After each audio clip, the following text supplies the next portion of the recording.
Hi friends, this is part 2 of the book Give Yourself the Love That You Deserve by Katharina Temple.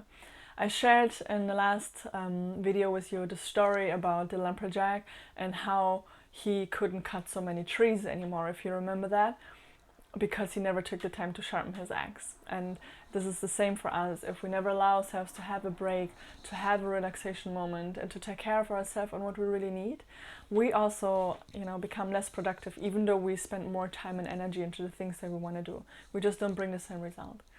And so what you can do is you can really ask yourself the question, what is serving me? What actually helps me to relax? What helps me to feel good, to calm down, We can find that when we ask ourselves these questions, there are certain things that we do that are actually good for us, and certain things and habits that maybe don't really serve us to feel good and to relax. So once you start to question yourself of what habits you maybe want to bring in and introduce, and what habits maybe you want to just get rid of because they don't help you, that's the first step. Also, if you're more precise on what it is that you actually want, and why you want that, then it's also for sure easier coming to your way. If you go in a restaurant and you make an order and you say, I want to have food, then the waitress will say, okay, yeah, great, I can give you food. What kind of food would you like? I want food, I'm hungry, So you got to be precise on what you want, because maybe if the waitress comes back with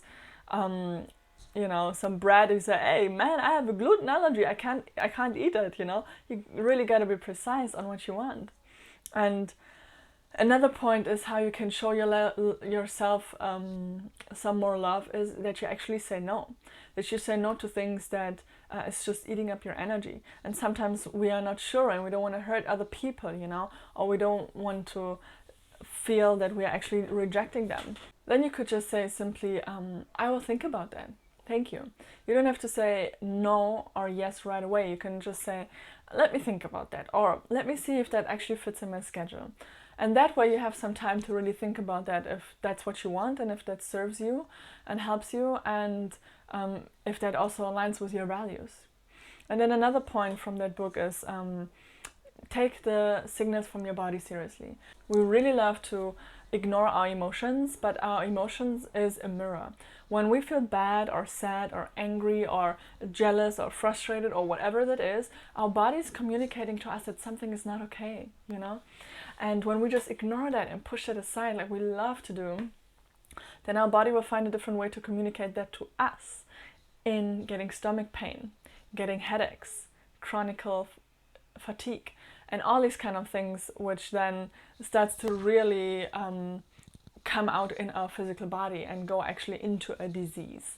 So you really want to take that seriously, what your body wants to communicate, and just then start to sit with that. Ask yourself, why do I have these emotions, and what is not okay? What can I do to make it better? How can I react, And treat yourself like you would treat any good friend. Be gentle with yourself. Be loving with yourself.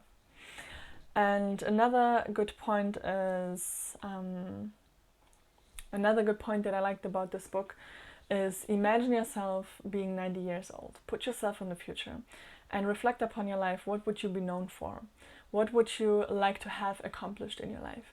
Because the reality is that, especially in palliative care, when you ask a lot of people who have lived their life, they have so many regrets for everything that they wish they would have done, their dreams that they pushed aside because they think it's like a fairy tale wish, it will never come true, or I don't have time for that, or I don't have the knowledge for that, or I'm missing the means, whatever it is.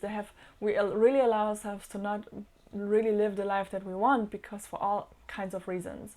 And then later on, when we get older, we regret that. So just imagine yourself being 90 years old. What do you want to have achieved in your life? And then write this down and start dreaming again, and start to work step by step really towards that goal, and get other people to support you with the same vision. Okay friends, this is it. I hope you liked that story. I hope that really stick with you, and also the points that I gave you, so that you can just show a little bit more self-love and appreciation towards yourself.